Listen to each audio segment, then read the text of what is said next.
Welcome. In this video, I'll show you how to do a bulk send here in DocuSign. Okay, it is actually pretty easy to do. Just go ahead and log into your DocuSign account. Now go ahead and go to the home page. Now click on Start.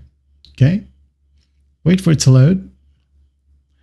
Now once it loads, go ahead and upload your document. Okay, you can go ahead and use a template or upload from these supported partners. Okay, I'm just going to go ahead and use a template, maybe this one.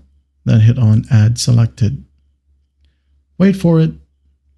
Once done in here, as the title suggests, we would need to do a bulk send. Okay, so go ahead and add multiple recipients right here. Add as many as you want. You can go ahead and add 99 people. Okay, in this specific envelope. And then just go ahead and hit on Next. Okay, just start typing the name and email address. Okay, for example, 123.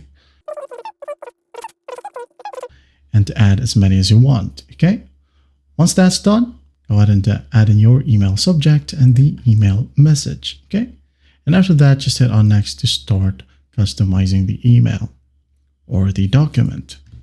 That's basically how you do it. That's how you bulk send here in DocuSign. Well, I hope this video helps, and I'll see you in the next one.